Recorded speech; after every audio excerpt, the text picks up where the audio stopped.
우리 민족의 정서를 표현하는 대표적 양식의 한 줄기로 자리 잡은 사군자에 대하여 질문 드리겠습니다. 옛날 조상님들은 사군자를 벗으로 가까이 두고 사랑하며 의미를 가졌습니다. 저희들도 사군자의 마음이 가고 옵니다. 사군자, 즉 매난 국죽이 가지고 있는 오행과 의미에 대하여 풀어주시면 감사하겠습니다. 감사드립니다.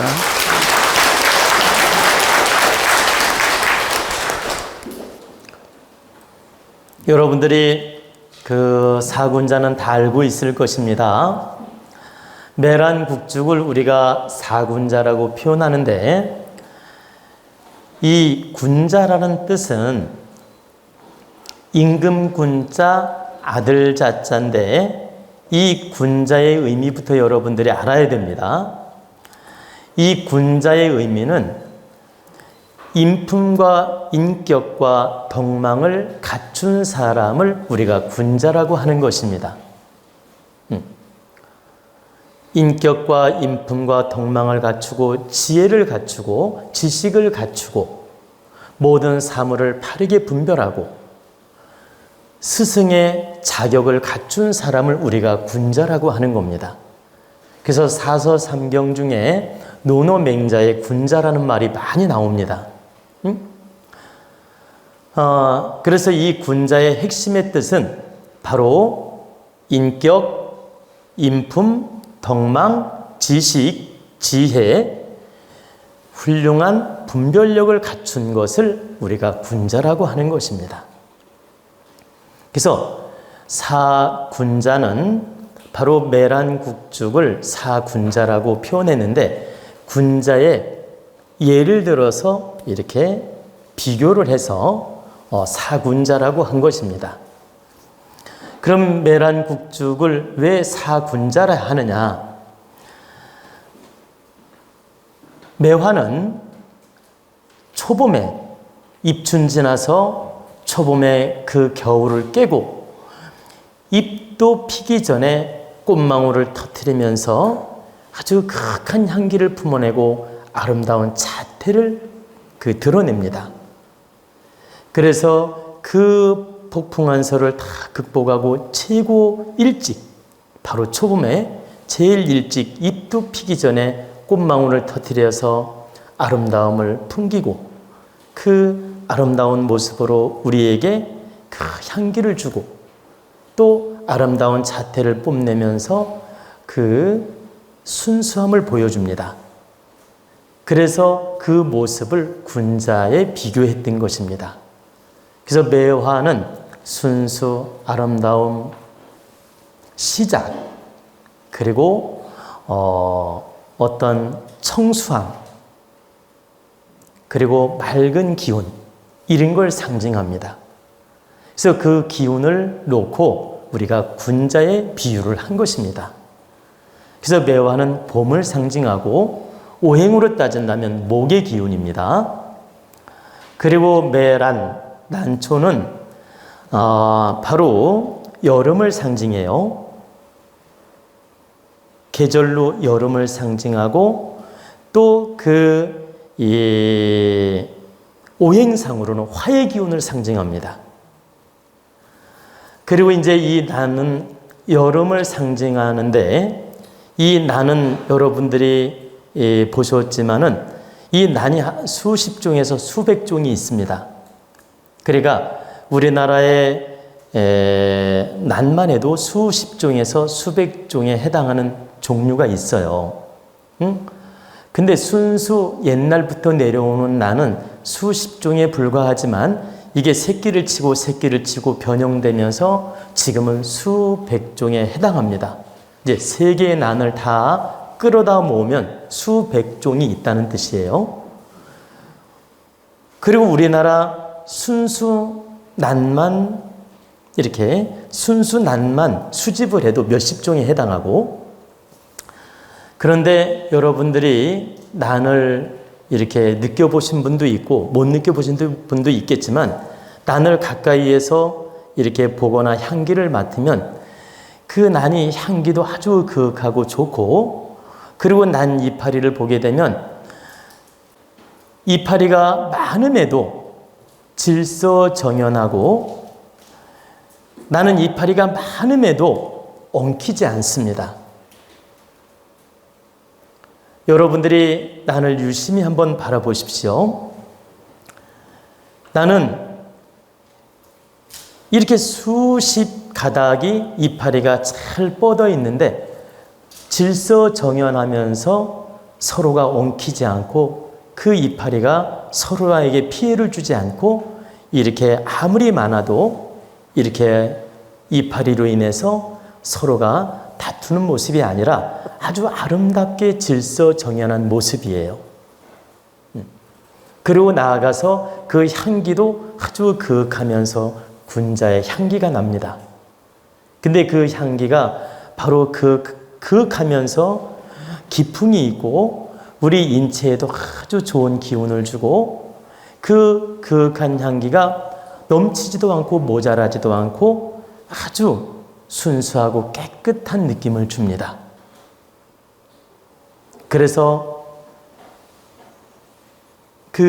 이 난초는 아주 군자처럼 예의 바르고 덕망이 있고 믿음이 있고 이렇게 질서정연한 모습을 바르게 갖췄고 또 그윽한 향기를 품고 있다 해서 군자의 덕과 같다고 해서 사군자에 들어가는 것입니다. 그리고 여러분 난꽃을 보신 분이 계시겠지만 그냥 청수할 뿐이지 화려하지도 않아요. 또 모자라지도 않고 바로 그 기풍이 군자와 같다. 그래서 사군자에 들어가는 것이고 국화는 가을에 피는 것이 국화죠. 가을에 메란 국죽. 가을에 피는 게 국화인데 이 국화는 겨울부터 준비를 해요. 실제는 겨울부터 꽃 필 준비를 하는데 꽃을 안 피웁니다. 겨울부터 꽃 피울 준비만 하지 꽃을 피우지 않고 봄, 여름을 다 기다려요. 다 기다렸다가 가을이 돼서 이렇게 꽃망울을 터뜨리고 이렇게 아주 그윽한 향기를 품어내고 그리고 아주 복스럽게 그 꽃망울이 하나하나 피어나면서 아름다운 느낌을 줍니다. 그리고 역시 국화 역시 이 참 덕스러움을 보여주고 어떤 그 기다림을 보여주고 인내를 보여주는 꽃이다. 그래서 우리가 국화를 의리에 상징하고 가을 꽃 중에 으뜸이라고 생각을 하는 것입니다. 그래서 국화는 계절로는 가을을 뜻하고 오행으로는 금으로 이해를 하면 됩니다. 오행으로는. 그리고 이 국화는 절개를 뜻하면서 의리를 뜻하면서 신의를 뜻합니다. 그리고 변덕스럽지 않은 걸 뜻해요. 그래서 그 기풍이 군자의 덕과 닮았다고 해서 사군자에 들어갔던 것입니다. 그리고 이제 매란국 중에서 매란국죽, 이제 대나무 죽자. 대나무는 여러분들이 아시다시피 겨울에도 푸르름을 자랑합니다. 대나무는 상징적으로는 겨울을 상징하고 겨울, 그리고 오행학적으로는 수를 상징합니다. 푸르른 나무지만 그 오행적으로는 겨울을 상징하면서 수를 의미한다. 그래서 여러분들이 푸르른 나무는 뭐가 아니냐 이런 잣대로 지금 해석을 하면 안 돼요. 계절적으로 대나무는 겨울을 의미하고 이렇게 오행적 기운을 따질 때 수의 기운을 가지고 있다 얘기지 이것을 푸르다 이런 개념으로 이해를 하면 안 된다. 근데 이제 대나무가 왜 사군자에 들어갔냐면 대나무는 겨울에도 푸르름을 유지합니다. 낙엽이 떨어지지도 않고 푸르름을 유지하고, 그러니까 절개를 지키는 의미가 있어요. 푸르름을 유지하고 대나무 속은 비어 있어요. 그렇죠? 그래서 대나무 속처럼 내 속을 텅 비우고 마음을 비우고 이 텅 비우고 모든 걸 품어 안을 수 있는 기운을 가지고 있다고 해서 대나무가 아주 군자의 덕에 비유가 된 겁니다. 그러니까 속을 텅 비우면서 모든 걸 수용하고 받아들일 수 있는 그런 자세를 갖춘 것이 마치 군자의 덕과 같다. 그리고 겨울에 추운 폭풍한 설에도 푸르름을 유지하는 것이 절개가 군자의 절개와 같다. 그래서 이 대나무가 바로 사군자에 들어갔던 것입니다. 그래서 이 대나무는 음양의 기운을 가지고 있습니다.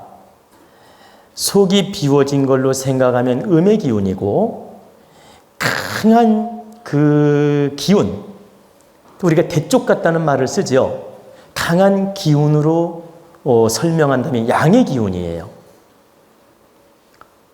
강한 에너지로 설명하면 양의 기운이고, 속을 비운 걸로 생각하면 음의 기운이고, 음양 기운이 동시에 가지고 있는 기운이며, 음양 기운을 동시에 품고 있는 에너지 자체 나무가 바로 대나무다. 또한 겨울에도 죽지 않고 그 푸르름을 자랑하는 것이 바로 군자의 절개와 같다. 그래서 바로 사군자라고 했던 것입니다. 그러면 우리는 이 사군자에 속하는 내란국중 말고도 훌륭한 꽃나무도 있고 훌륭한 나무들이 많이 있습니다. 예를 들면 소나무도 있고 정말 훌륭한 나무들이 많이 있습니다. 근데 유독 이 사군자를 군자에 비유한 것은 옛날 명나라 시대 때 어떤 훌륭한 그 선비가 이 사군자 내란국죽을 보고 군자의 향기와 군자의 어떤 이미지와 군자의 품격을 갖추고 있는 그런 생물이다. 그런 화초이자 생물이다. 식물이다. 화초, 식물, 생물이다. 그래서 그 명나라 시대의 어떤 훌륭한 선비가 이 모습을 보고 이 네 가지를 군자의 명칭을 붙여준 겁니다. 그래서 그때부터 사군자라는 말이 나왔고 내란국죽을 사군자라고 했던 것입니다. 그러면 우리는 사군자를 바라보면서 이 사군자의 향기나 그 꽃이나 절개나 아름다움이나 품격이나 이런 모습들이 군자의 덕망과 의지와 정조에 비교할 수 있으므로 우리는 사군자라고 했고, 우리는 이런 그 화초, 식물을 보고도 그 군자의 품격을 느끼는 것처럼 우리는 군자의 모습을 닮을 줄 알아야 된다. 이걸 비유하면서 깨우쳐 준 것입니다. 그러니까 이 매란국죽을 보면서 우리는 군자의 절기를 지켜야 되며 군자의 그 품격을 지녀야 되며 군자의 덕망을 지녀야 되는 모습을 비유적으로 설명하고자 사군자를 했고, 우리는 이것을 긍정적으로 받아들여서 그 모습을 담고자 하라고 그 선인들께서 사군자를 중시 여겼고 사군자를 좋아했고 사군자 그림이나 병풍을 많이 썼던 것입니다. 바로 군자의 품격을 나타내는 사군자를 의미한다는 뜻입니다.